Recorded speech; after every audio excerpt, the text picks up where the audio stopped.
Well, good afternoon, everyone. My name is Ian McKechnie. I'm the Director of Strategic Programs at the Advanced Services Group. We will be starting the webinar on engaging stakeholders for servitization very shortly. We're just waiting for people to join the room, and then we will start shortly just after 3 o'clock. Thank you.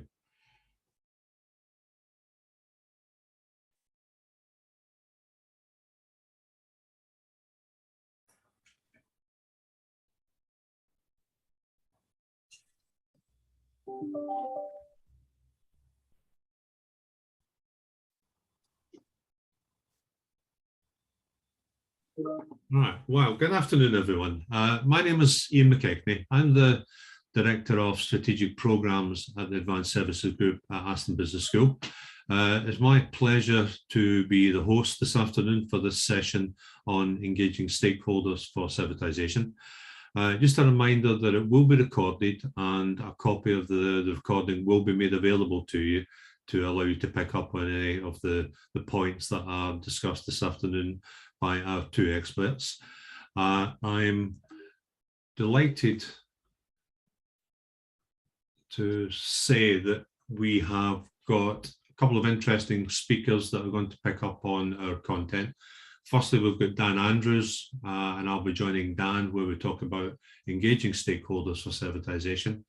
And then we've got Paul Jackson from UV Light Technology, and Paul will be talking about his industrial experience of applying servitization and storytelling to best effect.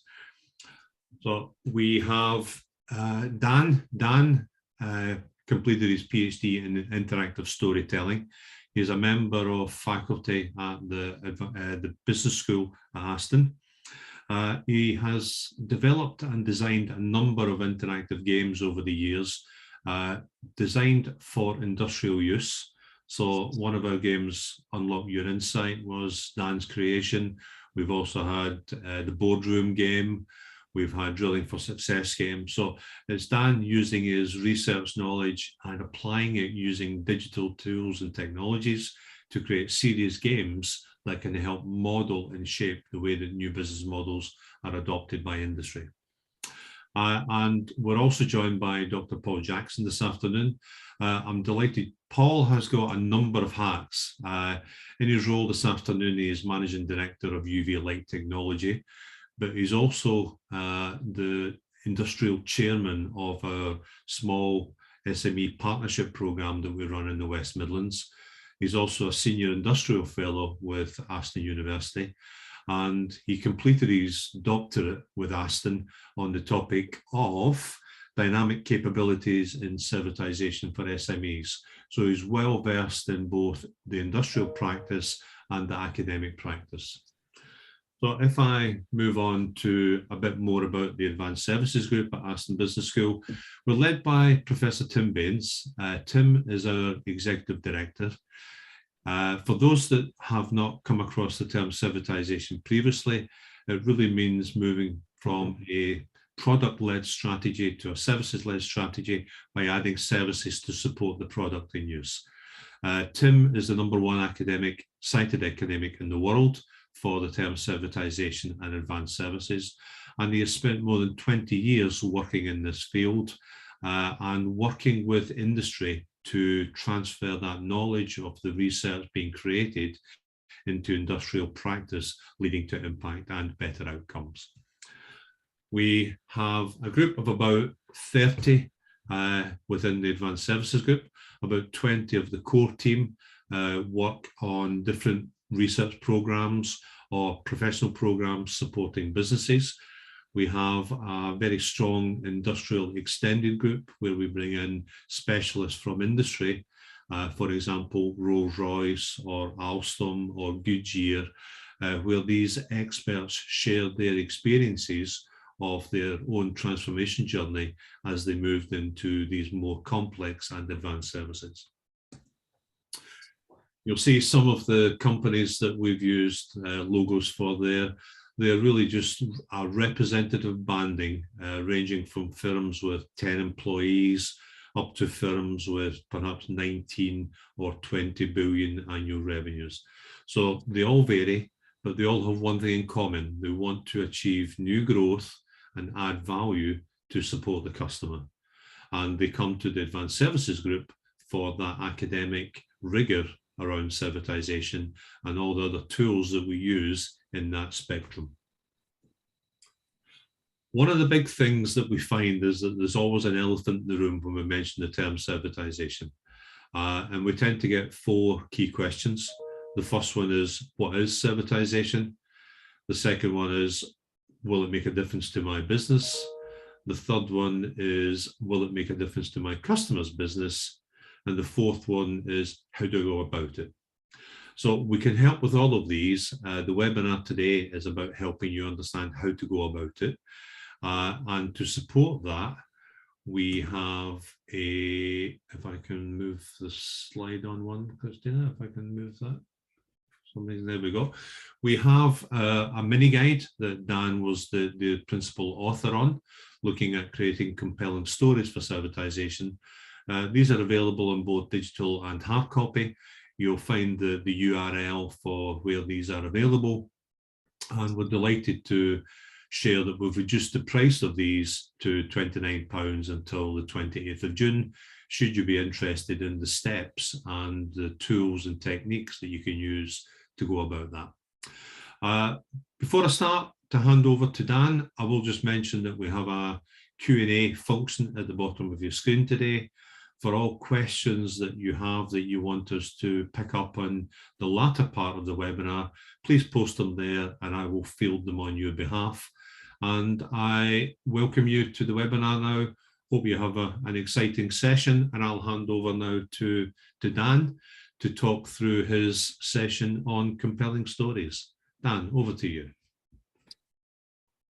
Thank you very much, Ian, and good afternoon or good morning, depending on where you've joined us from today. So, storytelling may not immediately seem to be an obvious bedfellow with servitization, and much of what I'm going to talk about in this webinar is, partly is why is this an important topic, and how does it help you in the context you're working in. So the why, there's a bit of a story as to why storytelling is important from our perspective and how we came about it originally. When I first, as Ian said, my PhD is in interactive storytelling, and I came into Aston fresh from doing that about 7 years ago. And again, as Ian said, my first project at Aston was gamification for servitization. So using games as a means of educating and informing people about what servitization is and engaging them with the topic. When I first arrived at Aston, and shortly afterwards, I met Des. Now, Professor Des Evans, he's now an honorary professor at Aston, former CEO of MAN Truck and Bus. And the reason we were engaging with Des was because he'd successfully taken MAN Truck and Bus through the servitization journey. And he took an interest in my background. He asked me, what did you do before coming to Aston? And I said, well, interactive storytelling. I explained it's partly games and gamification. I was looking at that in the context of military and police simulations before I came to a business school. But I was particularly interested in the power of stories and engaging with stories as a means for looking at the mechanics of stories and how they can engage users in that context. But he said to me, well, I always argued when I was at MAN that we should have a CSO, a Chief Storytelling Officer. Now, we noted this because as I was working at Aston and we kept developing the tools and techniques for communicating and demonstrating value of servitization to different stakeholders, there was this overarching issue we recognized, which was that some people just didn't believe it in spite of all the good evidence for it. And they just almost kind of refused to buy into it. And this is what Des was talking about, when he mentioned to me back when I started the importance of storytelling. When we talked to him about it more, what he meant was using stories as a means of engaging people with the vision, with the evidence. Now, the problem is when you ask someone like Des about what the components and how of a good story are and how to go about telling a good story, they often reply in the form of a story because they're naturally really good storytellers. And as entertaining as that is, for our purposes of being able to empower our stakeholders with the ability to tell good stories, we obviously needed to do some research in this area. So I went about doing this and finding out that, you know, Des wasn't alone in this, in his assertion. And indeed, research, the earliest research I've found goes back to around the 60s. What's interesting about this portfolio of research is that every so often, the research comes up with storytelling as a new means of doing something within a business context. And of course, it's not new at all. It's been around for as long as, well, many would argue for as long as human beings have been around. Certainly, if you think of cave art, which is the earliest forms of communication we know about, many people argue that these are indeed forms of stories. But in terms of their importance and relevance within organizations, the mini guide goes into this in quite a lot of detail, provides examples and different kind of categories of uses. But broadly, what we can say about their importance and their value within organizational context is that people use stories to entertain one another, but also to share information and help one another make sense of either what's going on or something that's about to happen. This can be quite in informal settings, so water cooler conversations where people are sharing stories about what's been happening during their day-to-day activities as a means of informally processing that information. But also as a way of communicating something that's about to happen to different stakeholders, perhaps in a more formal setting.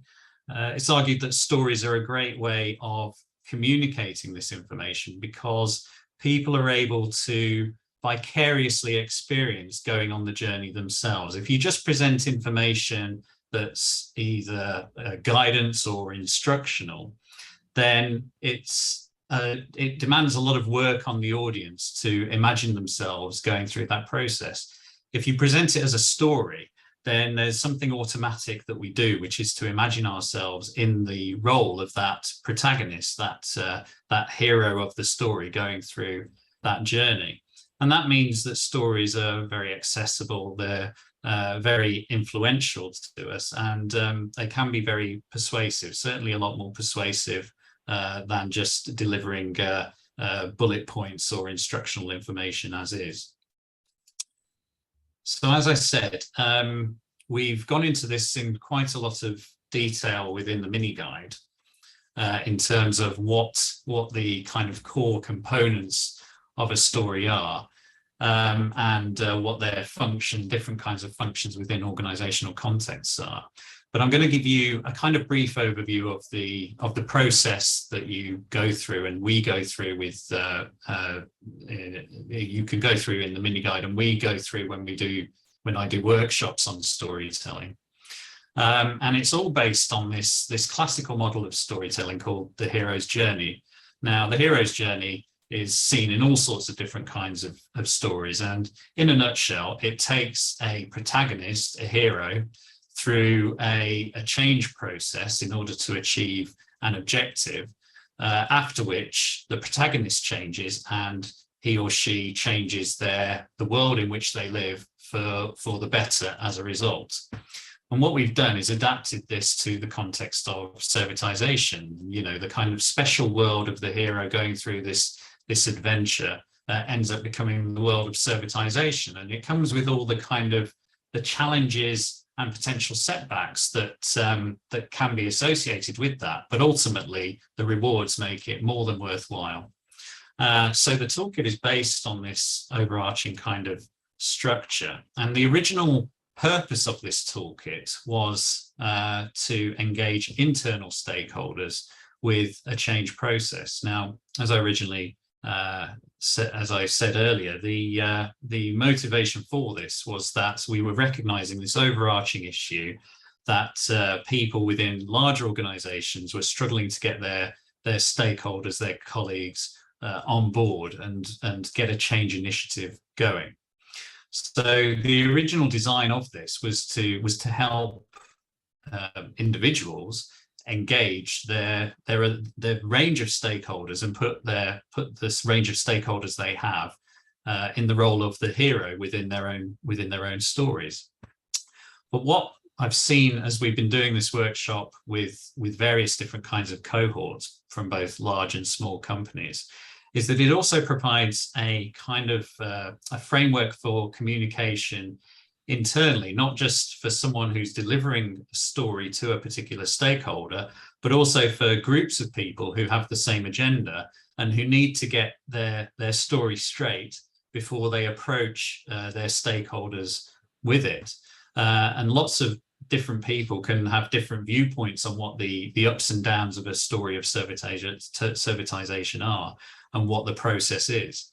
So what this tool allows them to do is to create a consistent communication, but also a potential strategy for engagement, which they can refer back to as they go through the process of engaging stakeholders with their different points of view. So in a nutshell, the process for completing the toolkit is divided into 4 steps. And rather than creating the story in a linear sequence, what these steps do is create certain key parts of the story from which the remaining content can build around. And the reason for doing that is to make sure that there's consistency and clarity throughout the story, and that the story doesn't go off at a tangent at any particular point. So step 1 involves what we call defining the goal. And basically what that means is you have to define your objective, what you need help achieving, and who you're going to get help from, who the stakeholder is that needs to help you, that you need help from in order to achieve your objective. Then either side of that objective is the past and the future. So what does the stakeholders' current context look like? And what does their future context look like longer term? And how does that differ from their current context as a result of them helping you achieve your objective? So we're asking people to think both sort of short term, long term, and medium term when they create these different units of the story, and try and consider how they're going to start to create an argument for their stakeholder to pursue their objective with them. The next part of the process is to assign different roles within the story. So what's the stakeholder you're asking help from actually going to do in this change process? But also, what are you going to do, and what's your role in helping them overcome their reluctance, and also to assist them with the initial steps in this story?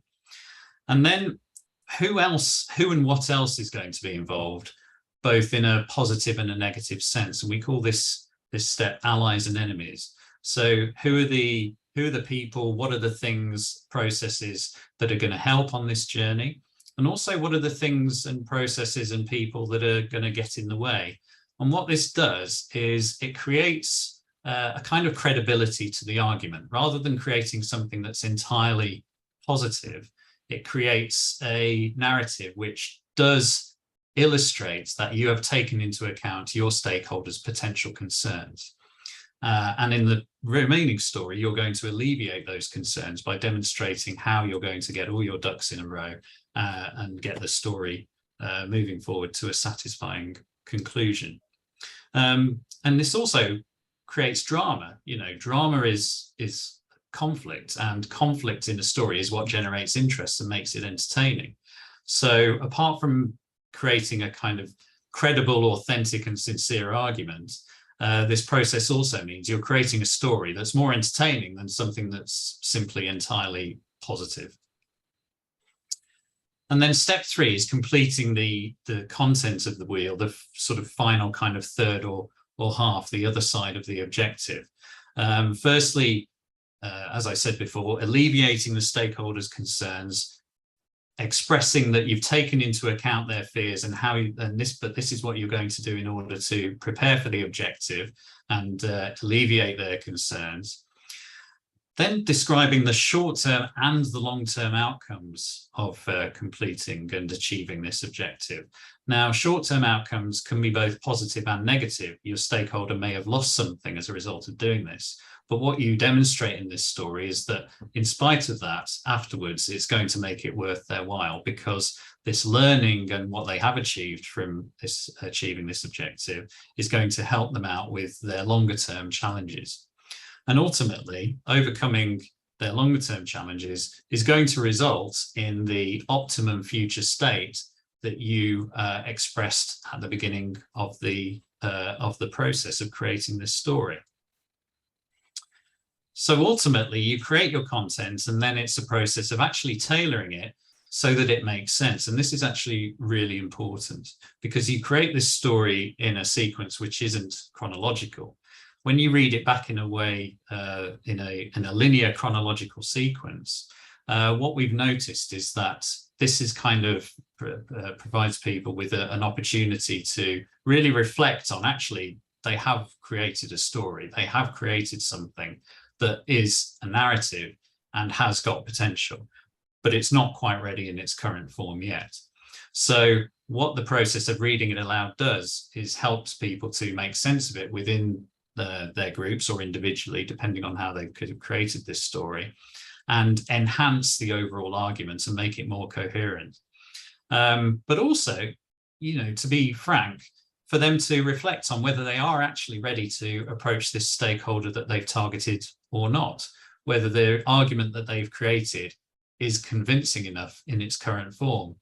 And what this encourages people to do is to consider whether they do need to do more research before approaching this particular stakeholder, or if they need to approach a different stakeholder with a different objective in the first instance, in order to build up a kind of portfolio of evidence to approach before they approach the original stakeholder that they intended. And one of the ways in which this clarity and consistency and the enhancement of the argument can be enriched is through role play. And this is where people within their groups, within their companies, can refine the story by playing devil's advocate, in a sense, sort of someone plays the role of the protagonist, someone plays the role of the antagonist, and in doing that, they're basically practicing what it's like to approach this particular stakeholder that's been targeted. And we argue that this is an important thing to do, because it could be that without doing any kind of prior sort of construction of story content before approaching a particular stakeholder, you may end up shooting yourself in the foot and may end up causing potentially more harm than good if that's a stakeholder that you absolutely need assistance with moving forward with your servitization agenda. So we have our mini guide, which goes into the process in a lot more detail, and we have the wheel toolkit in the mini guide, which the content of the mini guide itself should help you and prepare you for creating that content. We also have an app which you can use, which is hosted on servitizationstories.co.uk. As Ian said, I've got a background in gamification, and this is kind of one of the gamified apps I've created in partnership with a developer. And essentially, it takes you through this process that I've just outlined, provides you a little bit of hints and tips as to where the content should go and how it should be created. But bear in mind if you do use this app, and please do give it a try, that it is ultimately better as a facilitated experience. So give it a go. If you are interested in looking at this in more depth, then please do get in touch with us. but that's ready and live now for whenever you get a chance, if you are interested in having a look. So overall, the process of storytelling, the reason we started looking at storytelling was to engage internal stakeholders with a change process. That was why it was designed, and that was how it was originally delivered. But thanks to people like Paul, and particularly Paul, it was recognized that it had potential to be used in other kinds of scenarios as well. And it was Paul who originally alerted me to the potential for this toolkit to be used for external stakeholders. And those could be any kinds of stakeholders, such as people in the supply chain or value network who you need to get on board with this change initiative. But it also could be engaging customers with a new offering. And again, going through this process of strategizing through the story toolkit, how to approach that customer could be a way of avoiding shooting yourself in the foot and putting the customer off before they even get a chance to really understand what it is your offering is. So in that respect, we found out that it not only applies to large companies, but also small companies as well. And people have used this with over 150 SMEs now in the workshops I've done. And it always surprises me the different contexts it's used in. I had an example of someone who said to me after a workshop that they successfully used it in an HR context, for instance, to engage one of their employees with a change in their role that was going to happen in the near future. So that's my overview of the process, a bit of an introduction as to how this process came about. But I think the person who's best placed to talk about putting that into practice and talk about a particular case is Paul, because as I said, he's been a big champion of this, and he's helped me to identify its use beyond its original design in the first place. Dan, many thanks for that. There's a number of examples I think we could draw upon within the Q&A session. So I'll just invite those that are participating this afternoon, if you have scenarios that you think Dan can help with or guide you with, where you're looking at using communication as a means to affect change within your organization or within the relationship with your customer, please post them in the Q&A and I will pick them up after Paul's session. I'm delighted now to hand over to Dr. Paul Jackson. The thing that I omitted from the introduction earlier was that last year at our Servitization Live 3-day conference in Birmingham, Paul was awarded the Outstanding Achievement and Special Recognition Award for his participation in the research and the application of the research in business over a period of 10 years. So he's well versed in using the research to make a difference in business. And I'm delighted now to hand over to Paul to let him tell his story. Thank you. Paul. Thank you, Ian. I might have mentioned to you before, but it's UV Light Technology's Silver Jubilee on Sunday. And what's kept it interesting for me over the last 25 years is the wide range of industrial and medical applications for our ultraviolet lights. 1 minute we're drying paint on cars, the next minute we're looking for cracks in turbine blades or killing viruses in hospitals. Never a dull moment, which is certainly the case this afternoon. And I'm looking forward to talking with you and how we're using storytelling to engage stakeholders along our servitization journey.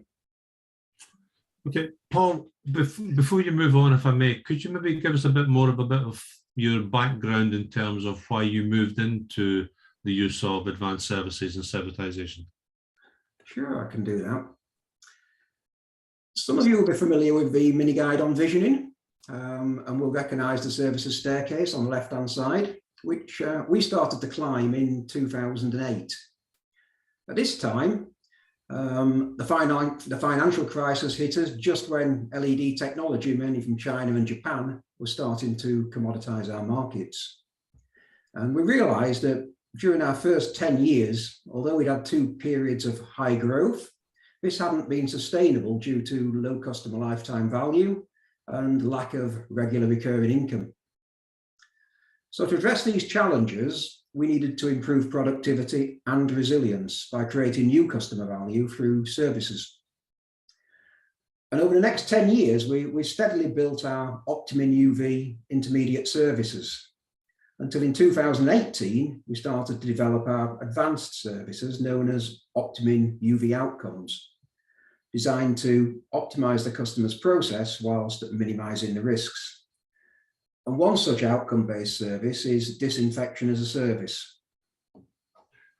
Okay, Paul, so could you tell us a bit more about the disinfectant as a service, please? Because it's an unusual one, but obviously it sounds intriguing. Certainly. Disinfection as a service is a solution for rapid disinfection of unoccupied rooms and areas, where our UV trolley is pushed into a room after cleaning to kill any viruses and bacteria which may be left behind. It's switched on from outside the room using software on a tablet or mobile phone via a Wi-Fi connection. And what's really important is to make sure there's no personal exposure to this type of UV light, because it will give you sunburn and arc eye literally in seconds. So to prevent accidents, we use motion sensors, which won't allow the lamps to be switched on if anyone is inside the room. And the full service includes protocols specifying the position for the lamps, the treatment times to achieve a cleanliness level, which is based on the type of virus to be killed and the efficacy level required by the customer. So by providing equipment, maintenance, data, and training, we can guarantee performance, reliability, and safety. And customers can pay as they disinfect from their operational budgets. Paul, you talked there about the way that you're engaging your customers. Did you find it difficult to engage some of them? And in this context, how did storytelling help? Yeah, some more than others, to be honest, Ian. And we had to engage various stakeholders using different storytelling techniques. The transformation roadmap from the Experience in Servitization mini guide is a great framework to group stakeholders at different stages. And I'll just focus on the first three. Firstly, during exploration, storytelling helped us to form our new vision and to communicate the need for change across the team to build support. Secondly, in the engagement stage, storytelling enabled us to capture deep insights, both internally and with customers, for understanding how we could add more value, so we could build and test our service offering. And thirdly, during the expansion, we used the storytelling wheel to help our marketing and sales team to construct their messages and pitches to communicate and sell our new services. And this was particularly valuable because nothing happens until someone sells something, and behind every great sale is a great story. Okay, so could you perhaps show us how you used Dan's storytelling wheel in that context then, Paul? I can. What we've got here is a high-level view of a sales journey created by populating the 12 outer segments of the storytelling wheel. This can be broken down into quadrants. And if you think of it as a clock face, then between 12 and 3 o'clock, it's about attracting attention by identifying a real problem that matters and then offering a relevant solution. Between 4 and 6 o'clock, we're looking at generating interest by differentiating our offer, dealing with any points of contention, and then demonstrating credibility. 7 to 9 o'clock is all about stimulating desire. So by proving the value to customers and demonstrating return on investment. And finally, between 10 and 12 o'clock, we're enjoying closing a deal. Now, to demonstrate this, how it all comes together in a story, Dan and I are going to take you for a spin around this wheel. It's a light-hearted, slightly tongue-in-cheek at times role play, which is perhaps a bit risky in a live show, but nevertheless, we're going to try it. Dan is going to play the antagonist, who is a very skeptical infection control director looking for peace of mind amongst the chaos of COVID. And I'm the protagonist, looking to sell him disinfection as a service. Okay, Dan, lights, camera, action. Scene. Okay. I'm worried about viruses which remain on surfaces after cleaning. This is hazardous to patients and colleagues and clogs up our wards. This is a problem. It's something a lot of our customers were worried about. Are you looking for a solution right now, Dan? Yes, please. I need some peace of mind right away. Well, we can certainly help. Our Lightsaver UV disinfection trolley will kill viruses on surfaces in seconds, which will keep your patients and colleagues safe. Have you any money left in your budget? Maybe, but how does what you're proposing compare to conventional methods? It's much faster, and we don't use chemicals, so it's also very cost effective. From what you said earlier, I think speed is something that's really important to you, Dan. Yes, it is. We need to increase our ward throughput so that we've got more beds. Great. So what we're offering is proven technology, backed up by independent research and strong impact evidence from America, which shows how UV disinfection will not only reduce infections, but also give you more capacity. How does this sound? That sounds good, but where's your proof? And also, what about the safety of my cleaners? I don't want anyone exposed to UV light. It's not good for you, is it? It's not. I understand that, Dan. Many of our customers initially expressed similar concerns. That's why we offered guaranteed performance, safety and reliability through our new service, Optimum UV Outcomes. How about we run a trial to validate it in your ward? A trial? Yeah, okay, Paul, I can do that. I can give that a try. Great. Hi, Dan, just checking in. Have you had a chance to evaluate the results of our trial yet? Yes, I have, and I have to say we are pleased. Just like you said, it speeds up our disinfection process, it has reduced infections, and it has increased our ward capacity. That's great news, Dan. And I can see how this would really help you through this difficult COVID situation and beyond. Shall we look to expand our services in other areas of your hospital? Well, steady on, Paul. I'd love to, but capital expenditure is a bit tight right now. And also, you know, what it's like where I work, it just takes forever to get anything signed off. That's no problem, Dan. We hear this a lot. So that's why we designed our new service to allow you to pay as you use it from your operational budget. Really? Okay. Well, I have to say, it sounds like you've thought of everything. That will enable me to roll it out across all of our wards, actually. Great. Hi, Dan. Any more feedback on the impact of our disinfection as a service across your other wards? Yes, and I have to say, happy to be proven wrong. It's all been good news, Paul. We've consistently increased our patient throughput and therefore hospital capacity. We've also got fewer hospital-acquired infections, and we've gained much greater confidence amongst colleagues and patients. You know, I think I'm even going to recommend it to other hospitals in our trust. Wow, that is great news. Thanks, Dan. Real win-win situation. Talk soon. Have a great day. So hopefully everyone gets the idea.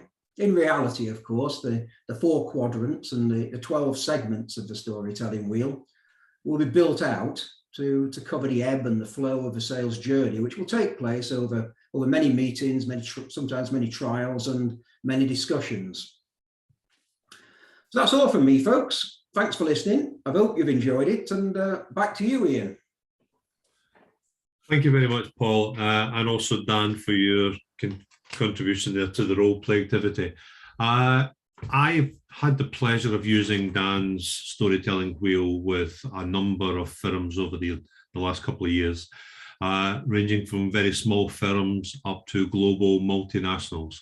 And I think the experience that I've had shows that it works across any type of organization with any particular challenge, because it's really about the power of the communication. And I recall one chief exec officer in Milan. She was the managing CEO of a company that manufactured beer pumps. And we were talking about servitization, and she said that for it to be effective, it had to be contagious within the organization. And I think when I came across Dan's storytelling wheel, that was the moment that I realized that it could be used in that way to make something contagious within the organization where everyone had a similar view of the challenge and how they were going to solve that challenge. So I'm going to move forward into the Q&A session now. The Q&A function is there for you to drop in any challenges, scenarios, if you're looking for advice and guidance from Dan or from Paul and his experience. But what I'll do is I'll perhaps start it off by coming back to you, Dan, and saying, are there any particular examples where the number of people is pertinent to how you use a storytelling wheel? Is it best at an individual level or perhaps best used at a group level?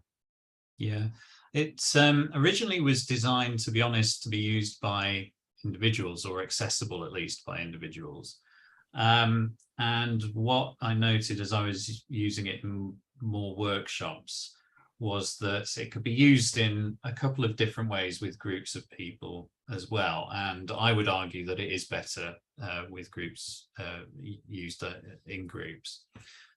Firstly, if you have say a team that is part of the same company and part of the same, aligned in terms of their thinking that servitization is a good agenda for the organization, then a single wheel that everyone contributes towards can work really well as a means of getting everyone on board with the same message. As you said, just making sure that the clarity and consistency of the communication is embedded within that team before they start to engage various stakeholders or that particular stakeholder they're working on.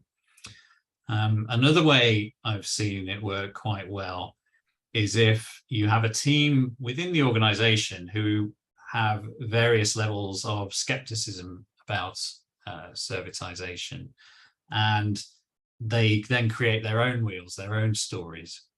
And then the process would be aligning of coming up with a consensus, would be aligning those different stories that are created there and seeing where the ebbs and flows are, and trying to create an argument that incorporates all the potential negatives that people have come up with, but also outweighs them with the positives and creates a strategy for moving forward that really puts servitization as a means of the company benefiting from it, rather than something that could end up distracting certain people from their in the organization from their different activities. Okay, that's helpful. I've just had a quick note there from Mohammed, thanking you for your presentation and for Paul's presentation. Very interesting and useful to him in his own research. But Paul, perhaps if I can come back to you in terms of your experiences of applying storytelling wheel in UV light, where would you recommend was the best place to start with your team? Golly, it was such a long time ago when we first started it. We used to run focus groups with the whole team, and we also used to involve customers as well. And we used to do empathy mapping sessions to see if we could work out where the pains and the gains were of our customers. It was all about where we could add extra value for the customer, and we'd do it in a facilitated way, so that we could identify the context of the customers. We very much segmented the customers, so we based everything on their needs. And then what was driving the change, the strategic change that was going on in the customers, and then looking at the processes and products. So it was very much a facilitated empathy mapping session, where we started to think about, kind of thinking about the vision, but not quite the customer value proposition until we got into further looking at it and testing it on the site and then tweaking it. And the whole story developed through this process. Okay, can I maybe extend that a little bit then, Paul? You mentioned earlier in your presentation about sales and marketing, using it as a tool. Were there any particular roles that you found were more receptive to the use of storytelling?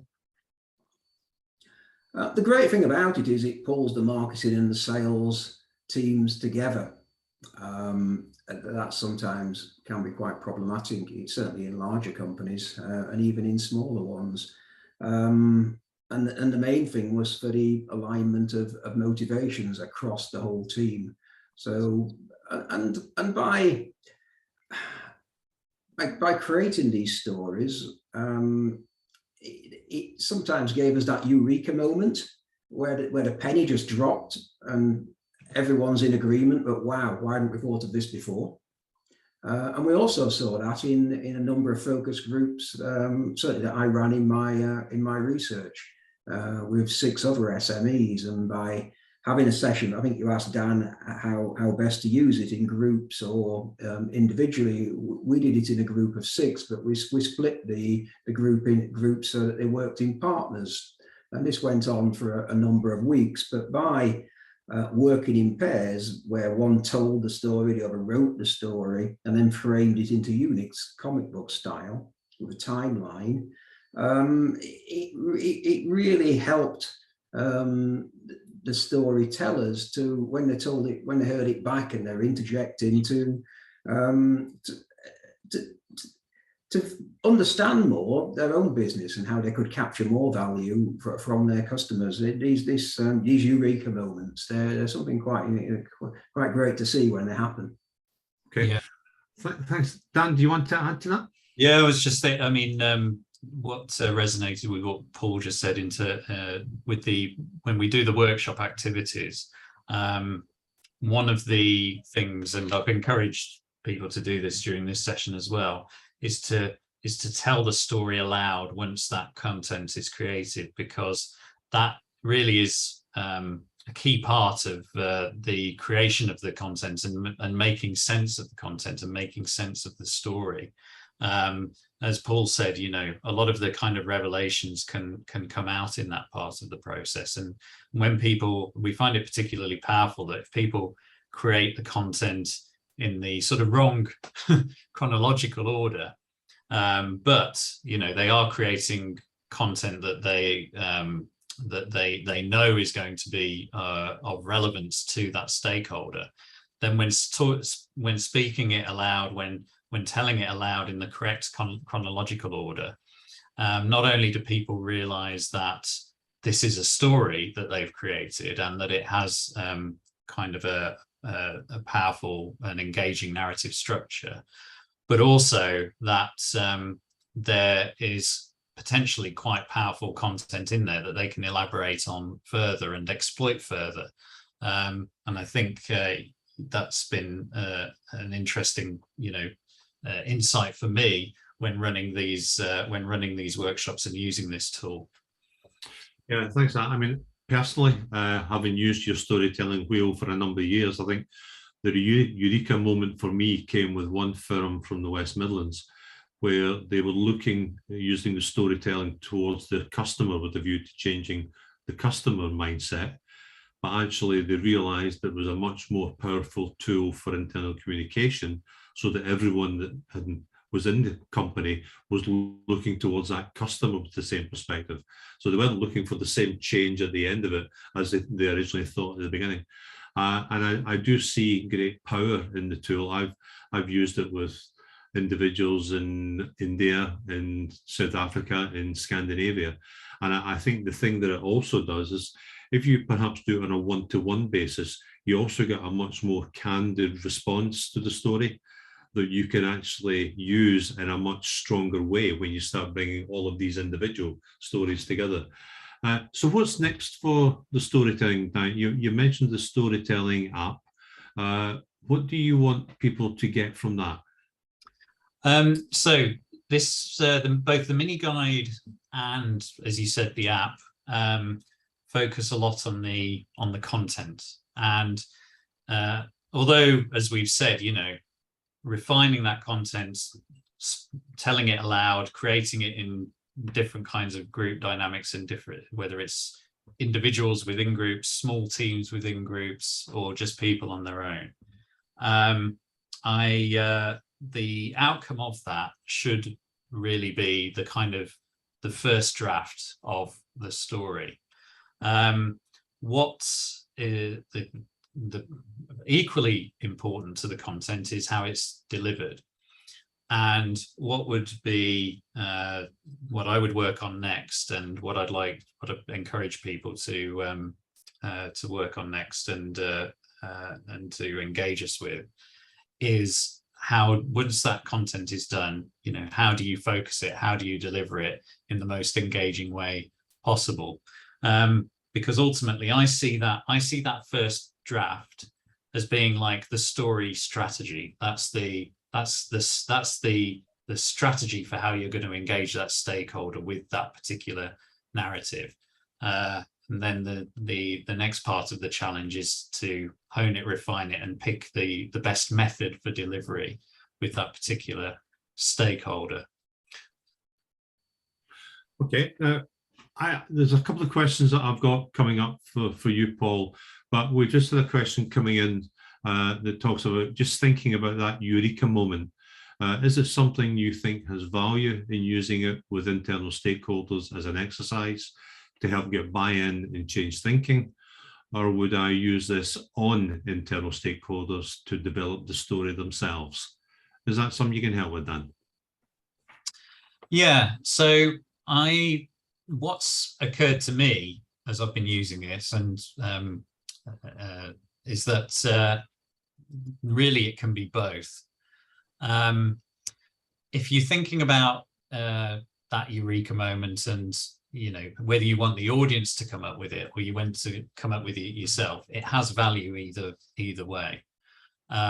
If you want the people you're telling the story to come up with that eureka moment, basically what you need is a story that really engages them to the point where they're vicariously imagining themselves in that role, and they go through that journey vicariously through the story and come up with that eureka moment themselves, ideally, by basically connecting the dots that you've created in your story content.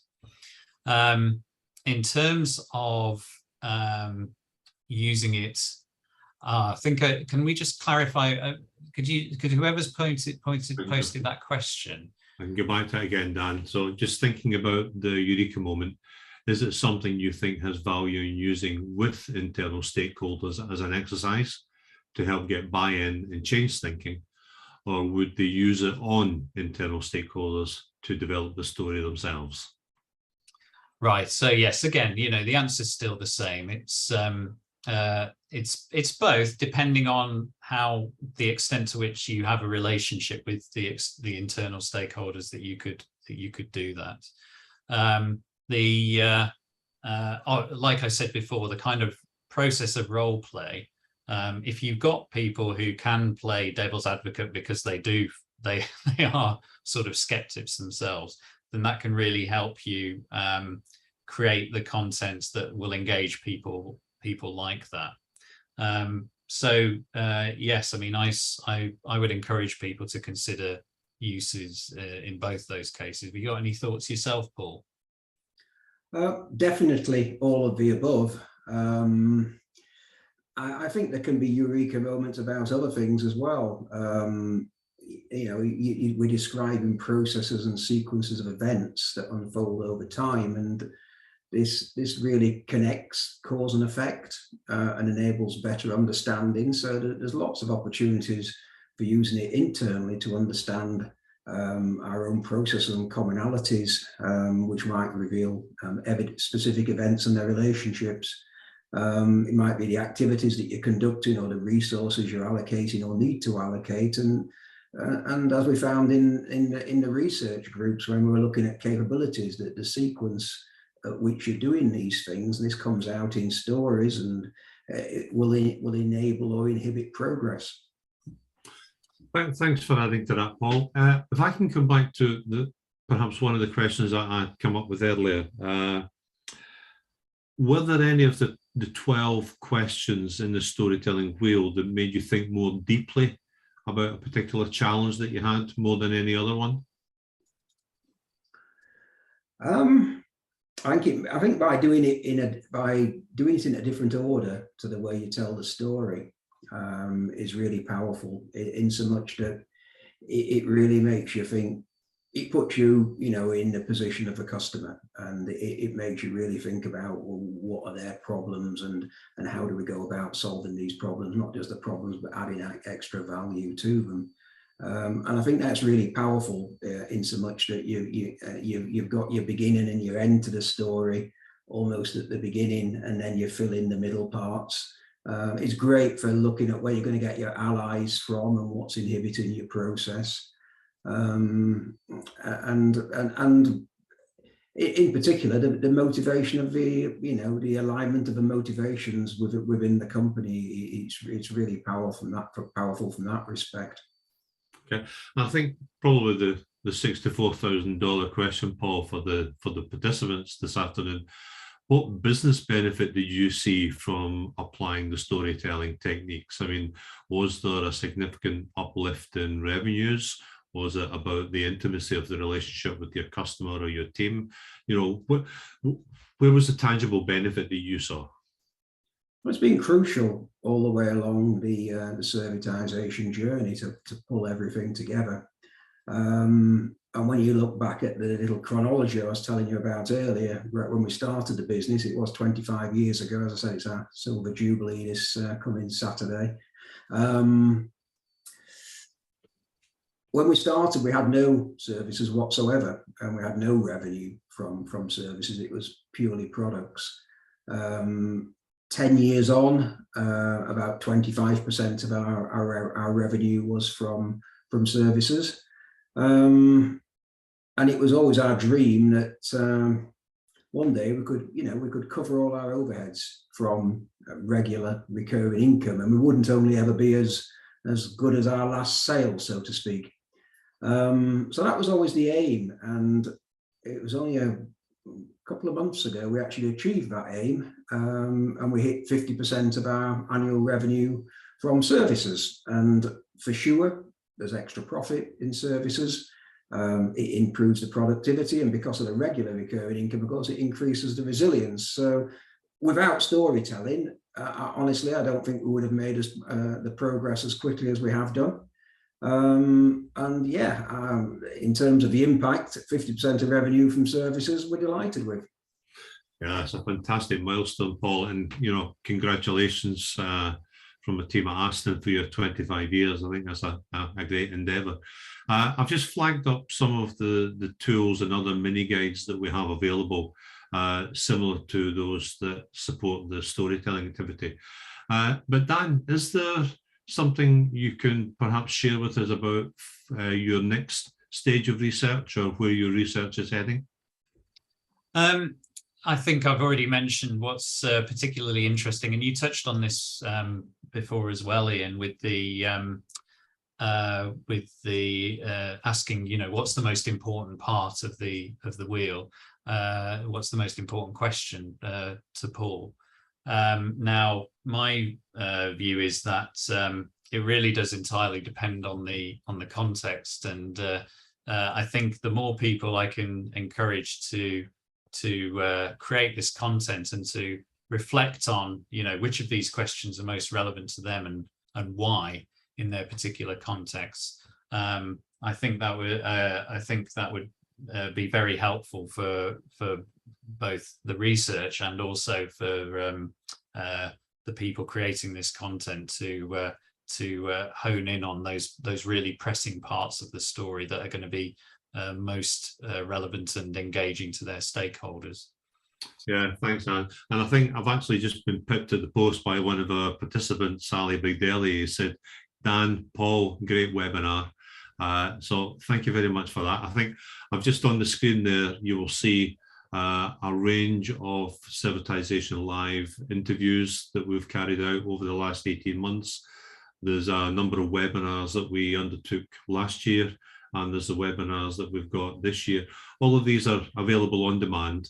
So if there's any particular topic that you are interested in, have a look on the website, the advancedservicesgroup.co.uk. You'll find them there under the Watch on Demand archive.